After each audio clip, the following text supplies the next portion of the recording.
Hello everyone and welcome to the Dyslexia Life Hacks Show. I'm your host Matthew Head, and in this episode I'm talking to Danielle Cudjoe-Michalski. She is the founder of Thinking Like Coach, where she provides neurodiversity coaching for adults. She helps people find that aha moment, then discover the real them. She also works at GSK as an Associate Director, Project Manager for Vaccine, and is a co-founder and lead of the Neurodiversity Network, also at GSK. As always, I'll put links to things we talk about in the show notes, which are available at dyslexialifehacks.com/podcast. Welcome to the show, Danielle. Welcome. Thank you for having me. No problem at all. I was having a skirmish through your LinkedIn profile while prepping for this and saw you recently won an award for the Diversity Rising Star within GSK, I think it is. No, Disability Conference Network even. How was that? So I was, Disability Conference Network is an employee resource group within GSK. Right. And I've worked and supported those for quite many years and worked with some of the guys that lead that ERG. And then I, as you said in the intro, co-founded and lead the Neurodiversity Network at GSK. And then I got the award for Rising Star. So that kind of sits together as they both kind of sit in the same bracket. So yeah, it was, it's been an amazing opportunity, and it was a new kind of like incentive within GSK to be recognised for all the kind of hard work that some of us do voluntarily to support these kind of really important topics. So Yes. We will circle back to GSK later, if you don't mind, in terms of how they support neurodiversity, because that's really interesting, because they're not exactly the smallest company, are they? They're definitely one of the biggest players. But what I wanted to go is back to the beginning, really. And at what point in your life did you realise you were actually dyslexic?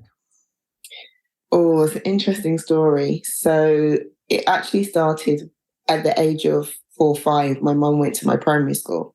Okay. In the 80s and said, daughter's dyslexic. And they turned around and said, no, she's not. She writes with her left hand. She's got some mirror image, something, or the other syndrome. And that was it. Okay. My mum was very quite open in regards to sharing things with me.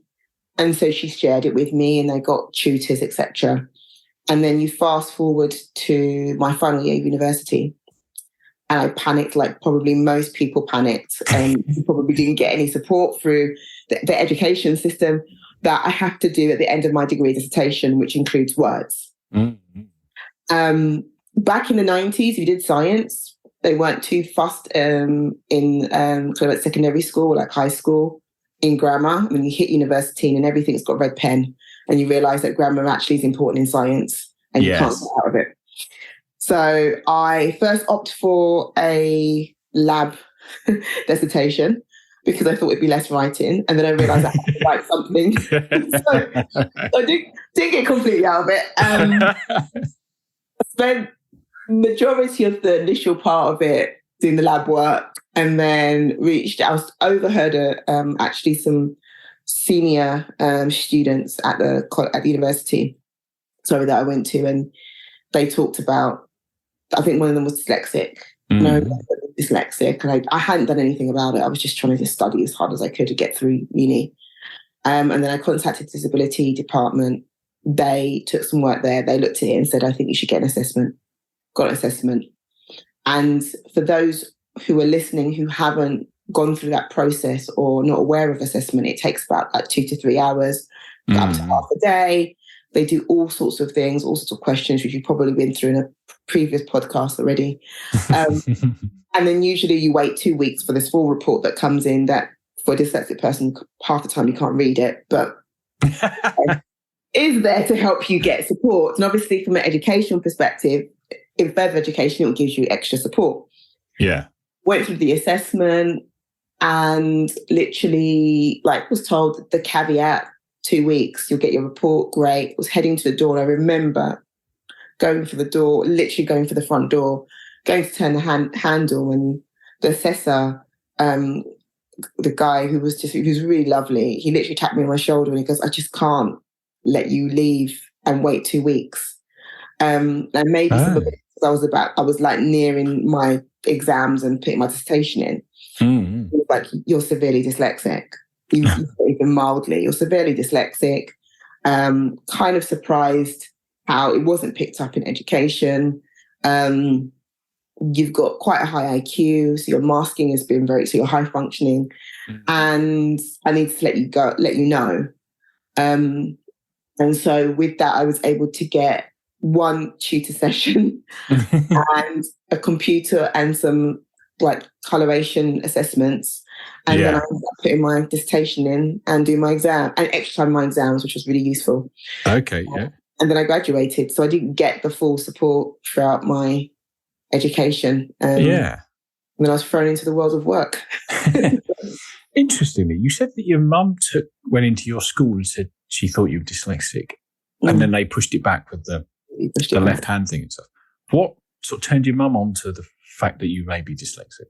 It's so funny because someone else asked me this recently, and I was like, I don't think I've sat down with her and really had a deep dive into what pushed her. But the main thing was my mum she's quite good at writing.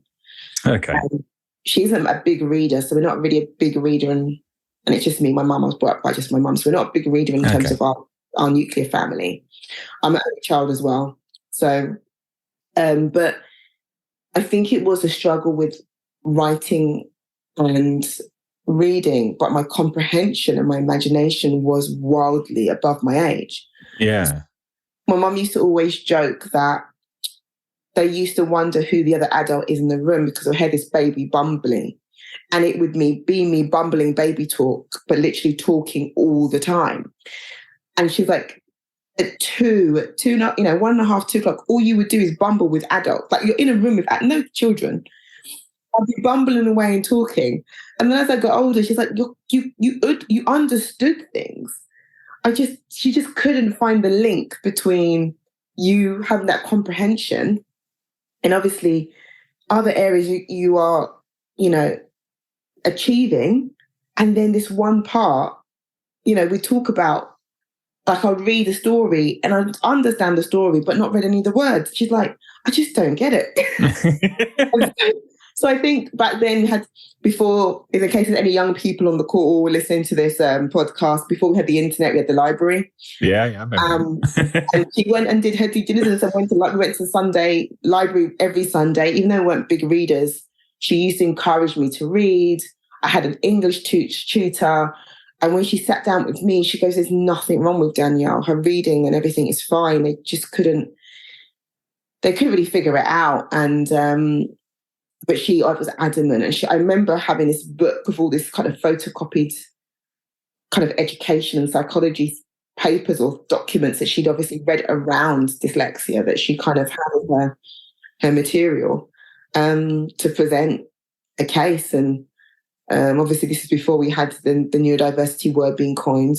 So back then it just, other things came into part.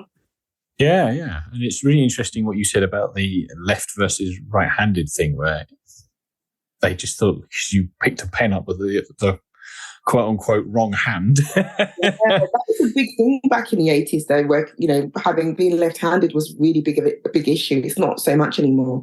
Though I know they still have people who do struggle with it, but it was a really big thing at the time. So that was obviously automatically a conclusion. And also one of my tutors, which one was really not happy around, so that I would never go to university as well. So there was obviously some stigma around that, around my personality at that point where, and I do wonder if it's a part, I was never naughty, but I was quite shy. So if it was a part of that, she's not that smart, she's just shy and she's not, but that just dismissive culture. It's having spoke to a few people on this podcast about when they get picked up. Like I got picked up in 1990 as a 6-year-old, but I feel like I'm an outlier for that sort of 80s stroke to mid 90s group where it was also right-handed, so they didn't have that one on me. But it's crazy as well because I was really early 90s, so people that like late 70s into 90s, the school system also changed. At that point. So I think that it was there was a lot of challenges around it, and I think I do wonder, even if they were supportive, what would be done in terms of an assessment and thing at that point, because it was still quite new and terminology and stuff. So yeah.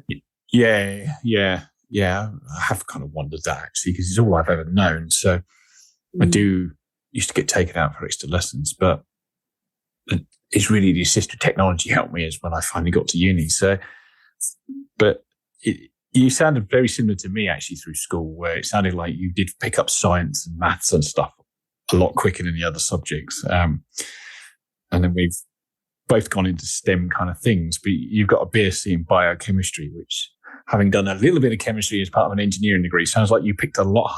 They're really hard thing to get stuck into. Well, you know what it was? It literally was. And in hindsight, I probably should have done physics, because I actually was better at physics than I was at chemistry. But I just thought, I just was like, I don't understand. I'm not that smart. And then, they had the confidence around it as well, and not knowing that I was dyslexic, and also I've grown up knowing that other things that come with dyslexia, not just the reading and the writing and the grammar. So I just was like, I'm good at science. It's more practical. And just do biology, which I loved. Chemistry was like a kind of add-on. And even I was talking to somebody else the other day, and I was saying that, I was literally, when I got diagnosed with dyslexic at university, I ran to my tutor and I said, I've got a 2-2. Could I, by any chance, now that I'm diagnosed with dyslexia, was I on a borderline for a 2-1? Maybe. And he turned to me and he goes, Danielle, you are literally the middle of the middle average of the average. You are 2-2 all the way. It's not even like 2 marks away where we could do. And then he turned around and said that he was dyslexic. And I was so devastated, because I was thinking, and not only would I, if I had got diagnosed, not only would I have maybe got to a space where I got that support, but I would have had a tutor who would have understood. Yes. He worked in microbiology, and I further went to microbiology. So it would have been someone who would have been able to probably give me that additional support and guidance, which I didn't get. So, Yes. So you graduated with a 2-2 in the end. I graduated with a 2-2, and even going to university was difficult, because I actually failed my chemistry A-level. Oh, okay. That seems... Yeah, so I actually failed my chemistry A-level, but they were introducing this thing called BTECs. Yes, I got one of them. Yeah, so I went into university there, and then I was given a condition that I had to, completely smash the first year, which I did, and then I was able to stay. So that's how I managed to scrape it in. And then I stopped, because I refused to do a master's or anything else, because I just thought it was just too much stress doing a degree. And then I graduated with my 2-2, and this knowledge of dyslexia that I didn't tell the world when I went to work. So you got the support in the final year of uni, but probably a little bit too late to really take advantage of it. Mm-hmm. Now, you've just alluded to you got out into the world of work. Did you pick up a graduate scheme at that point? No. So I was very lucky. I kind of specialised in microbiology. Mm-hmm. So I actually managed to work for Yoplait Dairy Crest. There was actually a factory in my local town. Oh, nice. I worked in a micro lab there. And I used to manage, again, it's this thing where with your personality comes out. Mm-hmm. So my CVs and cover letters, I don't think were always the best, but when I got to an interview, I was always able to articulate and talk myself through interview questions and things like that with quite ease. This is the 1.5-year-old Danielle whose babblings talents come out. And so I got a job in the lab. Then I left there because I wanted to do further. I wanted to do more academics, and they wouldn't allow me. So I did that. I worked in a school for a bit as a science technician, just to try out the public sector and have the flexibility. And then that didn't work out long term. It was kind of like an interim thing, and I managed to get a contract, work as a contractor for GSK initially. Oh, okay. Yeah, so I worked from one site in Crawley, and then I moved into Hertfordshire, where I spent most of my career as a microbiologist. And then within probably a few years, I got a permanent opportunity to go for a permanent position and got that position and became a permanent member of staff. Okay. Yeah, so that's how I've worked my way through. Now, you obviously got the laptop and all that kind of stuff from university. Mm. And you alluded to pretending you weren't dyslexic out in the world of work. Now, how did you find that in the early days? Because imagine it's quite new to you at that point. We didn't even have laptops. We had desktops. So there wasn't even a computer to take home. There was spell check was this thing that just came up with red. And it was really challenging because when I worked in the food industry, the short stints I worked in the food industry, actually there wasn't even computers. So we did everything handwriting. Oh. So everything was written by hand. I was very paranoid about my handwriting. And the manager had a laptop, not that laptop, a desktop.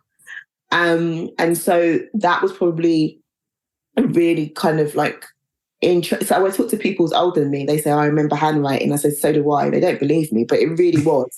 No electronics. Yeah. And then when I moved to work in the school, again, it was all practical work. So again, it was really much handwriting and stuff to do. I moved to GSK because of the nature of the work that I was doing when I was contracting. Actually, when you're doing a part of microbiology, you're at the systems, working on the equipment. They were actually still doing paper copies, so you're still writing. So there was no spell check. It was literally with a piece of paper trying to write out these Latin bacteria names to try and make sure I was writing them correctly. Everything was done by hand. Then it was scanned. Then it was attached to an electronic experiment made in a system, and that could be audited. So it wasn't something I could get away with lightheartedly. And for those who work in STEM and work under GMP, which is good manufacturing practices, if you made a mistake, you had to cross it out and then put the date and signature and write it again. So you can imagine I've got a small box and I've written it wrong several times, and then you see my signature and date all within this small box. Sometimes I'd have to kind of like, depending on the quality and data compliance, start again.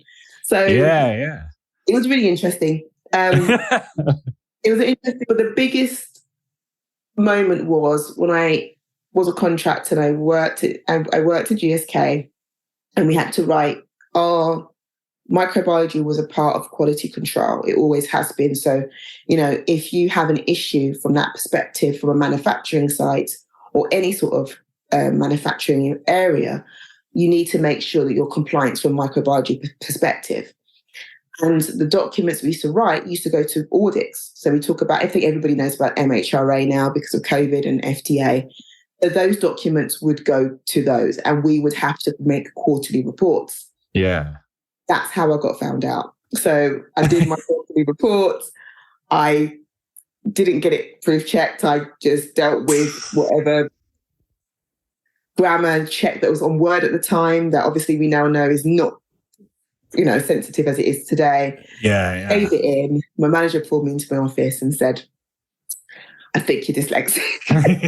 And you're like, I turned know. around and said, yes, I am. And I think back then, again, you're talking about the early 2000s. Still back then, I think it was still kind of this closeted response of you don't mention it when you're going into employment. Yes. So at that point, I didn't even mention it until I got got my permanent job, and then I got reassessed again, just to show that I was dyslexic. Okay. And then to submit that. So that's my second assessment, and submitted that to GSK, just to have that transparency. How did you find your second assessment? Because obviously you're a bit older and a little bit wiser at that point. So a nice bigger... You probably know more, like everybody else, dyslexic doesn't disappear. So you're still dyslexic. What was interesting was the terminology. So I ended up being coined as surface dyslexia, which till this day, I have no idea. And considering I do so much more reading around it, I still don't get what surface dyslexia actually is. I don't even think it's actually recognised. It's a bit like how ADHD then went to ADD and then now back to ADHD again. I think it's one of those kind of terms that evolved over time. We're talking about the early 2000s, and I got diagnosed with surface dyslexia, which I didn't really understand. To be honest, I wasn't really a champion of neurodiversity back then. So I was like, okay, cool, nothing's changed. Didn't think it was. Gave it to work and then just carried on doing all the reports and got really they asked me, did they want to continue? I said, give me more. And then I developed my scientific writing skills and really developed that way through years and years of hard work of just doing those reports every quarter, getting involved with them and doing more quality reports.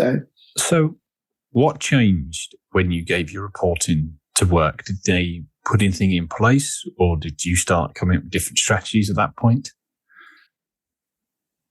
Back then, like I would say, 90% of corporate industries, they didn't even know what the word was. Right, okay. So it went to occupational health.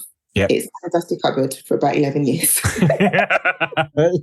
And nothing was done. Now, the reason why I'm more aware of it, because I used to take on 101 different things as well. So I was also involved in green, I was safety, I was DSE, and I started to get more, because I have other visible disabilities, I started getting more involved in disability and stuff. So I was aware if anything had come up in this realm, and nothing had come up for a while.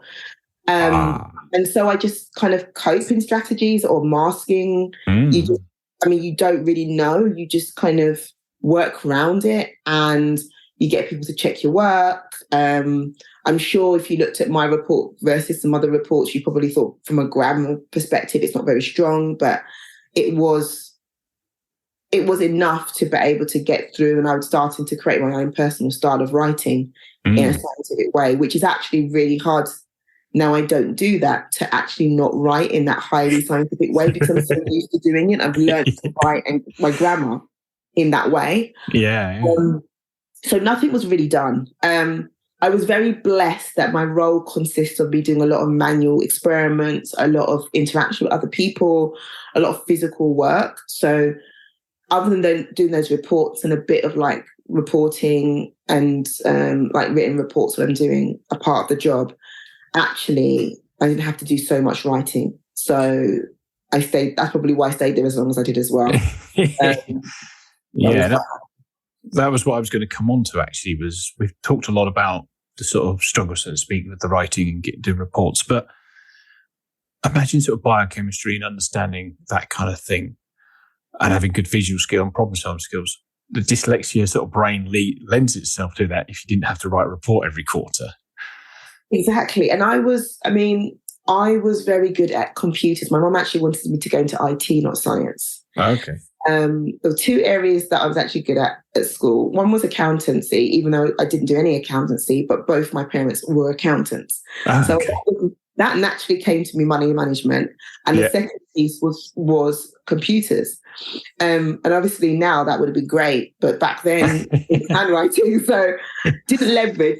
However, later on in my career, I did actually become heavily involved in some IT projects that were scientific based, which then pushed me into the project management realm of where I am today.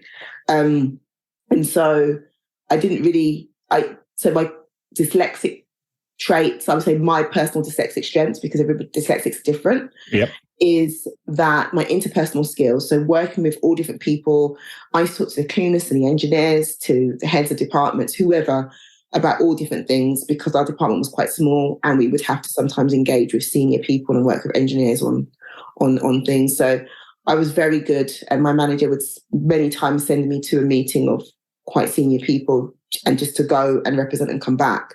So I realized I had that skill set. I liked engineering a lot. The technical part of engineering. I would stay to capital projects, which are like engineering projects. I would stay for the long meeting, even though I meant to be there for 15 minutes, just because I was intrigued on the equipment. And so part of me would have really probably loved to go more in the E in STEM if I had to educate again. And then the lab work was really, really fascinating for me. But I think those are the strengths that I brought in. and then when we started going more to computers and systems and stuff, that's when I started to really kind of show up. But I think what was really challenging for me was I got bored. Right. I got bored. Yes. So when I came in, it was very clear that I was a jack of all trades. So I did everything. I did a project. I went downstairs and I monitored the facilities. I did what we do, identification of bacteria. I did everything. And another reason why I stayed as long was because of the variety of jobs and period, because I would get really, really bored. Yeah. And I remember one of my directors turning to me and going, you just rush to close, like to finish, like empty your box at the end of the day. I'd work till 7 o'clock. When they do the alarm to say you need to leave site, I would work up to the alarm because it was quiet. I could get things done. I could hyper focus. I could clear the box. And he goes, but aren't you excited if you get this new bacteria that's not a standard routine one and you've got to investigate? And I'm sitting there going, no, I don't. I just want to clear the box.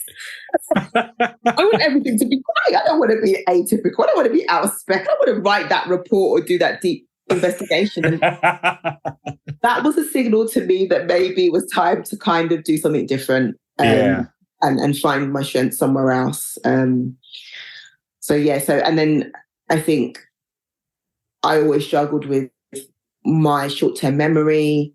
My handwriting was never so great, so it was very difficult.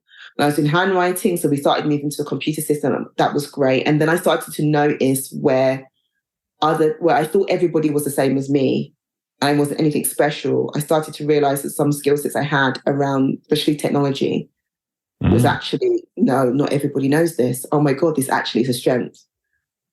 And then I had a senior member of my department who'd gone and came back, who was really, really pinnacle in my changing of my career. And she turned to me and said, yeah, I mean, you can come and do more projects, but you're going to get bored. And I think you should look at planning and project management. And that's you now in project management, which... and that's where I moved into. Yeah.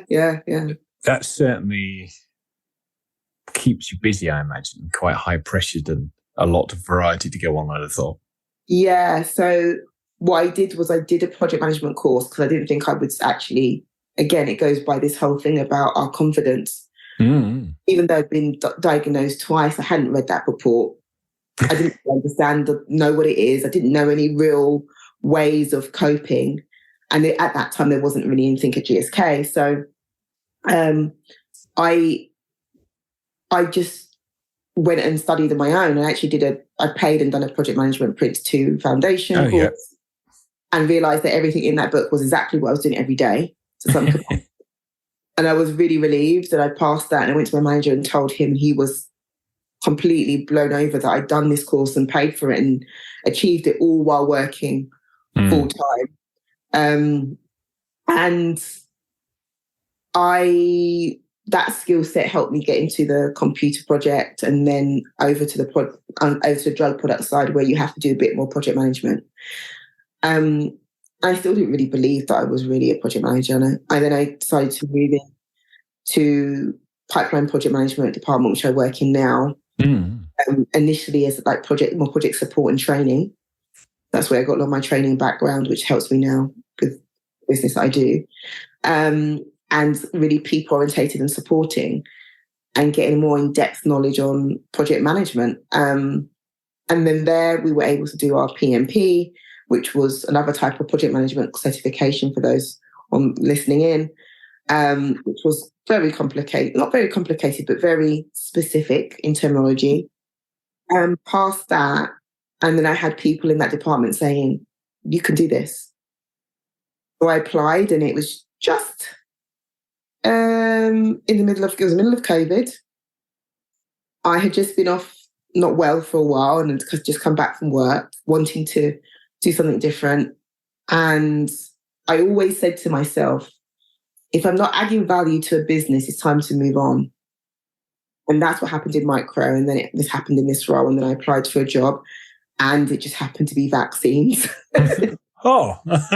Yeah, much of it's of COVID. And I was like, timing is everything. Yeah.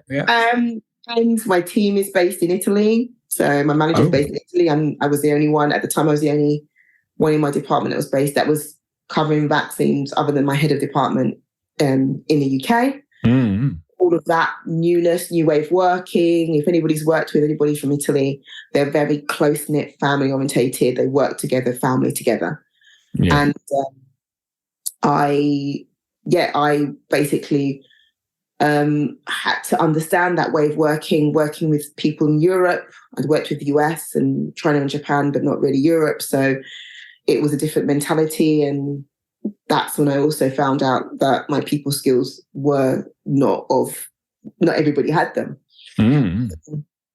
But it does get really intense. And on top of that, throughout my career, I've done other things. So I've always done some sort of safety role.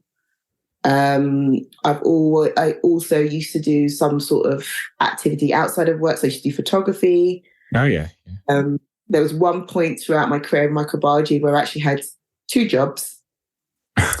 Like you do. Technically, they were both technically classified as full-time, but they were different hours. So I would leave, I would go to my full-time job at GSK, go down to the fish and chip shop, get fish and chips, eat it on the drive, which is really bad. If whoever does driving, naughty Danielle, but eating in the car on the way to work. All the grease over the steering wheel of the car. Grease over the steering wheel. I would course that, so it was fine. And then to go to a call centre that I would do from 10 till midnight, then to get home. And that was 4 days a week. And then on the midweek, on the Wednesday, I do the photography course. And then on the weekend, I might do a full day. So I was actually doing like 4 hours. So did sleep come into this at any point in time? I love sleep. I love to sleep. And it did come in at some point. But this is where my accountant mindset came in. I was very adamant to get into the property ladder. So I was doing it to do that. You were hustling, right. And it was 2 different sectors. So that probably also kept me interesting and kept me kind of focused in some respects. So on that kind of juggling 2 jobs to save up a house deposit thing, now you must have been exhausted. Now, if I'm tired, I quote unquote become a little bit more dyslexic because it's just harder to process stuff, to write stuff down, whatever. And I've not had to work till the small hours of the morning and then get back up and go into an office the next day. Now, how did you find all that? I did it for around, I think I did it for about 7 months. And then I burnt out. It was my first burnout. Yes, I can imagine. I was in my early to mid-20s. Oh, yeah. Had sacrificed my social life to do this. And I was just living on young energy at that point, I think. Yeah. But that's when and again, because, didn't read my reports, didn't understand, didn't really think there was going to be an issue. I mean, I knew people. I'd always remember, you'd go and listen to those TV shows of these people that do 3 or 4 jobs to get to meet ends meet. And I was like, well, if they can do it to get where they want to do and, just to survive, and I'm privileged to be able to do this, then surely I can do this. I can keep this going. And I wasn't able to, and I burnt out. And I gave in, obviously, the phone job. I didn't go further with my photography and just focused on my full job. So I just, it was a challenging process. That's when I first realised about my brain capacity and brain energy. Yes, definitely. And I'd have thought burning yourself out in your early to mid-20s is not a good place to be, is it? No. But it was a lesson to learn. Though I did end up repeating it slightly again, not in terms of jobs and activities, but again, not realising how to balance my energy. It probably over the last, my 30s now, that I'm realising that I can't afford to to do that. I've got other health things going on as well. So I'm very mindful about my energy, physically and mentally. Yes, interesting. You mentioned brain energy in respect to dyslexia. Can you just expand a bit more how you try to manage that and what does that mean to you? It's so, for me, I'm still trying to figure it out, because there are times, and I say to my mum, I never know what Danielle, when it comes to brain energy and functionality, is going to wake up in the morning sometimes. Like, obviously, there's things like eating well, exercising and movement, sleeping. But if those are all consistent, I can get up in the morning, articulate myself perfectly. And I can, my mum gave me her references for her, like, to do the reviews for her, for the people that she used to manage. Because she'd be like, oh, you could write it so well. And I'm like, Mum, I'm dyslexic. What do you mean? And there'll be other days where I'm literally like, it's a fog. Yeah. I can't read an email. I can't articulate myself. I just can't manage what last week was completely easy to do. And I am very blessed that within all the work I've done, and especially at GSK, I have been able to have some autonomy around what activities I do on what day. Yes. So that's helped me. So I know, for example, when I used to be actively doing stuff, I'd actively do stuff in the afternoon, because I know that if not, I would crash. And that wasn't lunch, just because my brain is a siesta brain. It's a European brain. It needs to snooze between 12 and 2, and then I can do till 9 o'clock at night. Okay. So that's why I used to always stay to 7 o'clock at night. And even in project management, I was quite happy to support. I was more happy to support US than I was China and Japan. Because of the hours of how my brain works. So I was able to, without really going into detail, have some autonomy around that, which really helped in terms of brain energy. Interesting. It's really interesting catching yourself at the right point of day, isn't it? For when you can do stuff. And I sort of, to a point, try and plan my day where I'm going to be in go mode and not so go mode. But for me, every day varies as well. Yeah. Because I suffer from fatigue. I have the brain fog. So I'm really very adamant about not pushing myself to do something. And what I found is sometimes what I do is I just get the idea down on paper.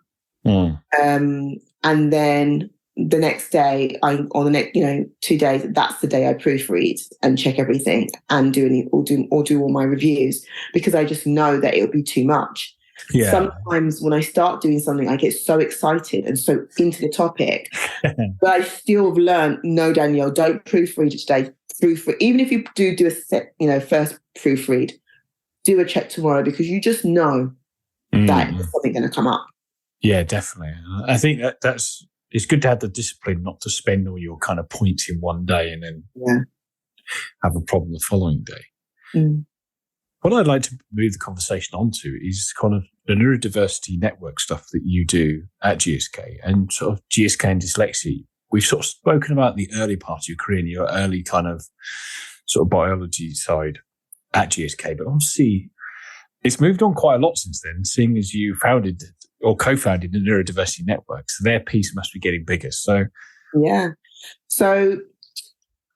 it all stemmed, there were two aspects it came from. So the first story was, as I said, I did safety. I had a lot of safety roles, and one of them was DSC assessor. So basically I look at the workplace, and for every department you have one person who's trained to be able to do that to help other colleagues. And I jumped on a call, because I was very passionate about everything safety. And I jumped on a call, and the great guy in our organisation who does the workplace adjustment service that now is in GSK was talking, and a senior leader was just thanking him for all the support he had for his dyslexia. And I sat there confounding, like, hold on, you've got my report. Why am I not told? Why am I not aware of this? And I am very much a stickler for trying to find the kinks and really testing out systems. So I went through the process, and I went through the process. I gave him feedback, and I gave through the process, and I told him my thoughts, and I said, "Oh, don't like the idea that you have to tell your manager about that. What about confidentiality and all this stuff?" And we became really great thought partners. And the Workplace Adjustment Service is an amazing tool that we have in GSK to be able to help support individuals, not just from a neurodiversity perspective, but all disabilities and like pregnancy, etc., to give them guidance. And so I kind of work and support Kim and be thought partner with him about things that we can do from a neurodiversity perspective. And on the other side of that, the renowned Professor Sarah Rankins, as a lot of people know from a neurodiverse perspective, has come to GSK through another ERG. And I just happened to go at lunch, and she was talking about neurodiversity and how we should have a higher percentage of neurodiversity in the science sector in STEM. And a group of us went to the front to ask her questions, as we do. Yeah. And her task was go and talk to each other. So we went, talked to each other, set up a chat, coffee chat. And from that, we were like, there must be more people who feel this way. And we decided to form the Neurodiverse Network. And as a project manager mindset, I decided that after the first meeting, when you have a group of people who have a spectrum of neurodivergence traits, you realize very soon that you need to have someone who's regularly neurotypical in the room to help manage some of the time. And I had all these blue sky amazing ideas, didn't know where to start. So as a project manager, I reached out to my project manager community and asked anybody who wanted experience facilitating an initiative. And so we got an amazing person who came in and project managed it. And we started from the business perspective. What could we deliver for GSK? What could we deliver to the employees? What could we actually do? And then build that up. And that was great. And then it started in our Stevenage site, really small. Then I reached out to a ex-colleague of mine who I knew was dyslexic, and I was mentoring, and expanded into other sites. And then COVID hit. And when COVID hit, all the main core members were pulled onto COVID projects, except for me. Oh, okay, yeah. So in 2020, I just kept on doing, and then everybody went online. So we had to rethink about the coffees. It became virtual. Yeah. I kept trying to keep the conversation going as much as I could, really. Yeah. And dragged it through 2020. And then 2021, people were released back to their main jobs. And we were able to reform some of the group and add some additional people to the core group. And at that point, then it was very adamant that this wasn't just UK, it was US. People globally started to come in, and it started to have a bit more traction. So we started bringing things online, started to do webinars and talks around our experience. And then it just got bigger and bigger from that. And I think the group at the moment has over 400 members. Cool. That consists of advocates, senior leaders, people who are from the neurodivergent university community, who are just really willing to kind of be involved or listen and learn. We started working with potentially kind of supporting leaders to kind of understand what neurodiversity is, just get that awareness. And our three main aims really were to build the awareness within GSK. So GSK actually understood the value, to bring the awareness to the teams and people, because it's all about collaboration in science. Everybody knows if we want to be innovative, if you want to be the best, if you want to make change, you have to collaborate. Yeah. And so they need to understand our communication styles. We need to understand their communication styles. We need to have confidence to turn up to work at the best and most authentic self we can, which means embracing our neurodivergent traits. Yeah. And the second piece was GSK had then exploded to all this kind of support they could give. They're still growing. They're still trying to start embedding things into the everyday and policies. But they've really made an environment where if you feel comfortable, you can get that support from the workplace adjustment. And, you can get support from the organisation. But we're not perfect. That caveat in, we're not perfect. I then decided in 2022 that I would reach out to external companies and other organisations. And there's a round table of other people setting up, networks and ERGs around neurodiversity to share some of the struggles and some of the pain points, some of the wins. Mm. So we started to reach out externally now to kind of understand that, so we can learn how to do better in terms of implementing it within GSK. But it's come a long way from you having to get pulled up on reports to leading a whole network of it now and getting GSK to grow their neurodiversity support. I've had a really good team of people who are really passionate, and it's really interesting because we had, when COVID hit, I had to kind of lead it. And then when it came to 2021, I had to fall off a little bit because I went into my vaccine role. And one of my other core founders, he kicked in. Then he left GSK. And in 2022, another core founder kind of moved in. So though I was probably one of the main person leading it, because I had all the historical knowledge of some of the things I talked to around with Disability Confidence Network and some of the other ERGs and really bringing it up across my line. I actually had a lot of support, and the core team are brilliant. They're really, really good at kind of supporting each other and raising topics. And now we've expanded to having members of the core team that are based in the US and in Europe, to kind of help support and make sure we understand that piece, because it is complicated when you go to different countries in Europe from the laws. And we need to be able to understand what support GSK can give versus what is actually societally, unable to provide. So it's probably good if you're a new starter into GSK, you can then go plug yourself into this network and start getting the support you need. Because it can be, as a new starter, sometimes a little bit overwhelming that you're dyslexic or neurodiverse, and you're kind of like, well, where do I go? So having a slightly frictionless way of finding out is quite helpful, I can imagine. And we looked at a lot of other things. So one of the things I did look at is we have a fellowship within GSK as well. And we looked at, recruitment in that. So they asked me, can you have a look at that from a neurodiverse perspective, just to see if there was anything we could do. And we actually found out that the process was actually not too bad. We've done a couple of tweaks, but to be consistent, it had to be a certain way. And I know now that they're really, really interested in looking at our recruitment processes and really embedding it in some of our policies. So because what you find when you start something new, that you end up becoming the expert. So yeah, I was getting all the emails for work. I'd get the emails saying, "Oh, we've got someone for interview who's neurodiverse, who talked about this, and I don't know anything else. Where do we stand?" And I can say, this is what I can say. Obviously, I know, I'm very lucky to have also engaged with people from HR and people from talent in recruitment who know this is what I'm passionate and this is what I stand for. And therefore, I know we can't say, oh, we've got policies on X, we've got this on X. But what we can say, we're aware of it, we're learning, we're putting things in place, we're working towards it. And I think if I was someone who was neurodivergent and I was like coming in, I was thinking, oh my God, this company at least knows the word and has put something in place. That would make me feel more at ease when there's a lot of companies who still don't even have awareness. So, Yes. Yeah, it is really, really good when you come into a new company and hey, they do know about this. So that is really helpful.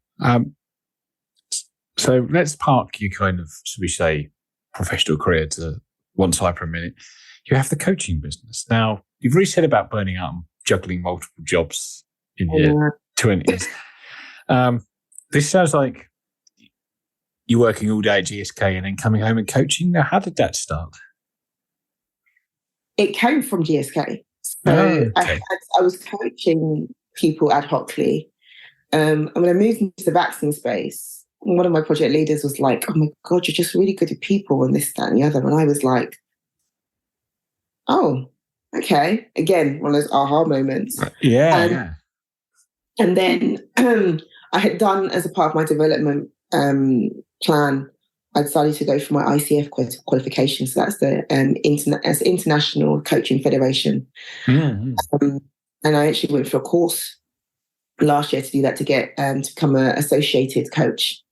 And that involved me learning. And again, going back to this whole thing of being bored.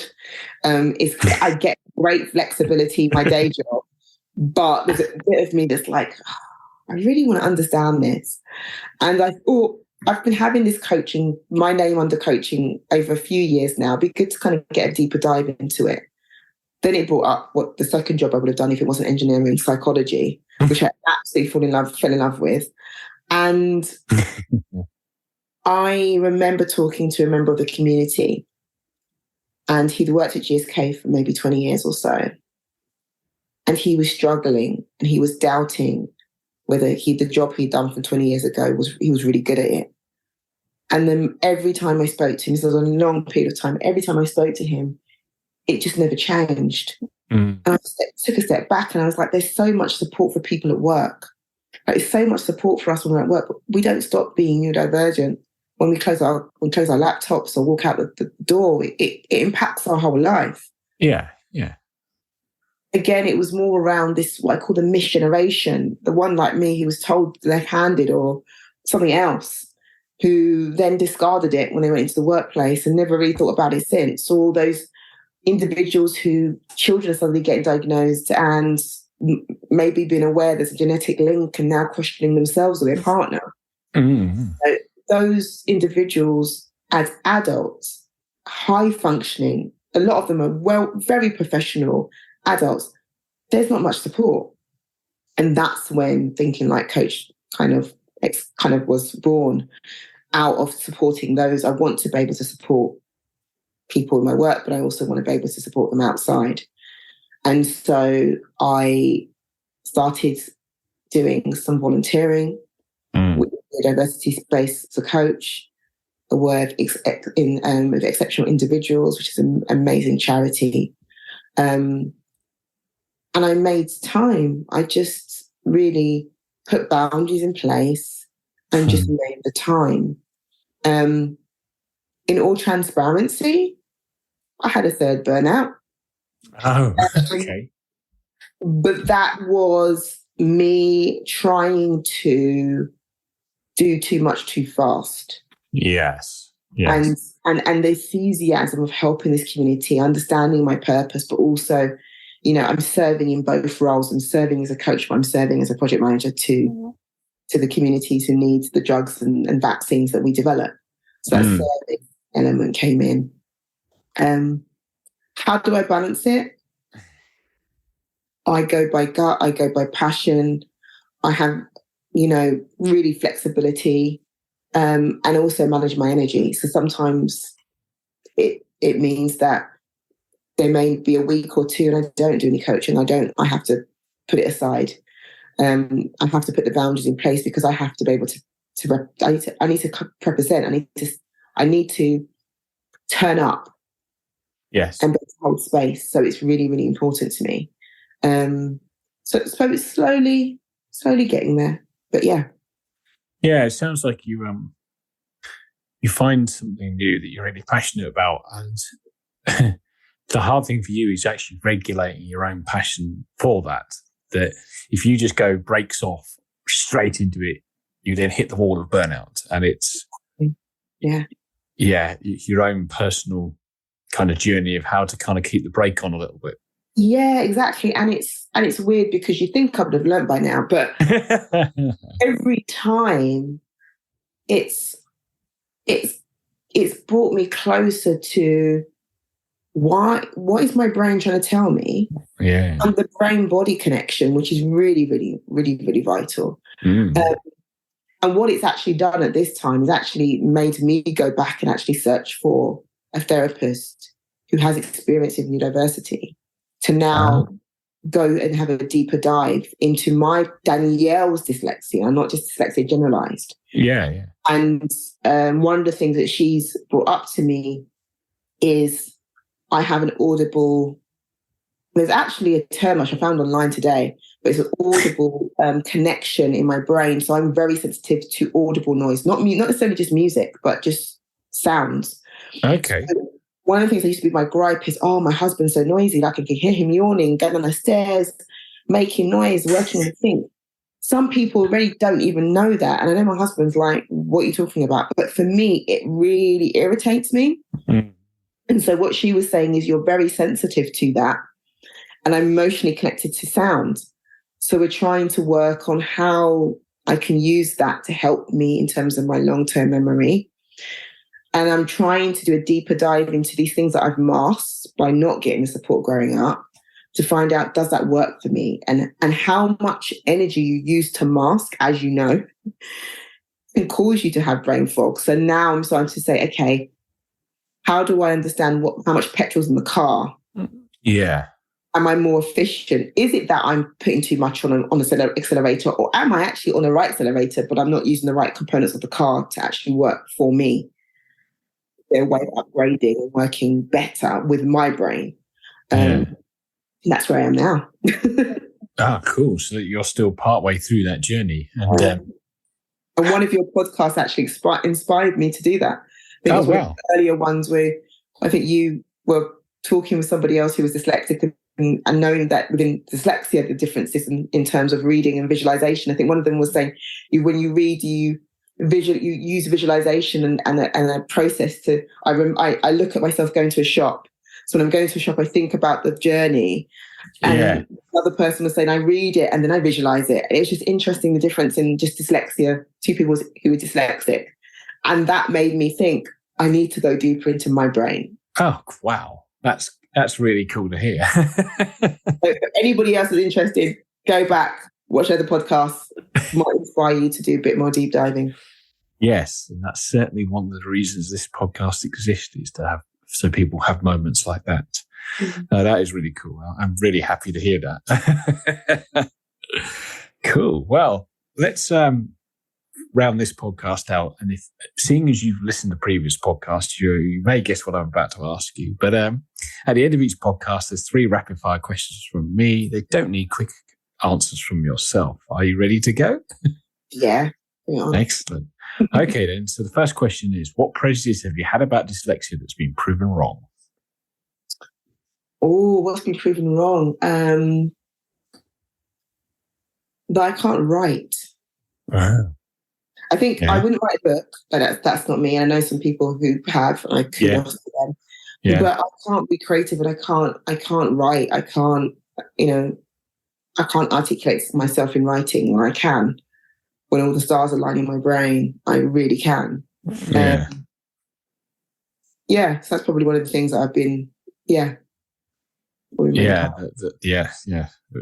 It's interesting, isn't it? You write writing off as a thing, but actually, on a good day, stuff can be pretty good. And as you say, I also know people who are dyslexic and write books, and it just blows my mind every time. Okay, so next question is, if an alien landed and you had to describe dyslexia to them, how would you do it? I would say that it is this group of people who think, learn and communicate differently than other people you're going to see on this planet. They bring amazing talents with them. They're all different shapes and sizes. And let's talk further around what other questions you have to say, you have to ask. I don't think I'd be able to have it in a short sentence. I'm a talker, so it would be a long conversation, but that's what I'd start off with. Yeah, not fitting on a billboard, but no, that's a cool answer and quite succinct. Okay then, and the final question for me in this rapid fire set, and seeing as this is called the Dyslexia Life Hack Show, what is your favourite dyslexia life hack? Oh, my favourite life hack. I have to say it's a computer system. It's Grammarly. I think it's amazing. Oh my God. So both me and my husband uses it. And it is a life changer in terms of me just understanding grammar. So one of the things I realized with it is I'm actually learning and developing it. So even now I'll write a sentence and it will say, there's nothing to check. And I'm like, great. Yeah. And it just means, and I can guarantee it's all because I've just learned that behavior over and over again. It's kind of like that teacher. Repetition, yeah. And the second bit of probably also technology is I really like Notion. So there's a system called Notion.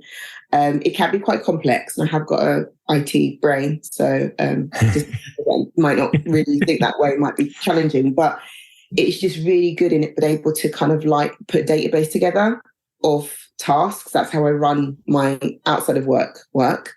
And and then you can assign dates, assign it, put schedules together. Really, really simple without having to rewrite them having to write them at all, but having to repeat them. And it just is a really good system. So highly recommend Notion.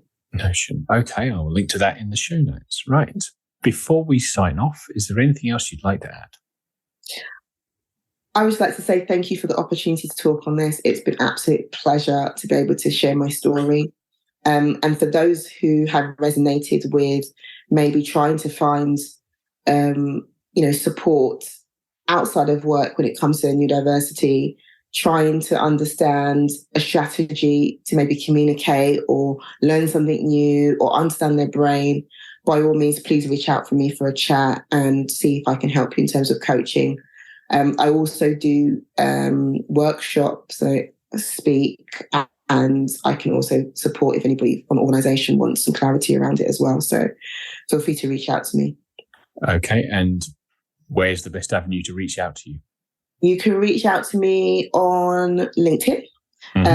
So I have Thinking Like Coach page, or you can come to my name, Danielle Cudjoe-Michalski, on Instagram, Thinking Like Coach, and you'll see my micro website, because I don't like writing too much, on there. My milkshake is on there with details and links to book a call with me. And if you want to, you can just send me a message on either of those platforms. Okay, cool. Well, thank you very much for taking the time to come on the show today. Thank you so much. And I want to thank everybody else for taking the time to listen. And I will talk to you in the next episode. Goodbye for now.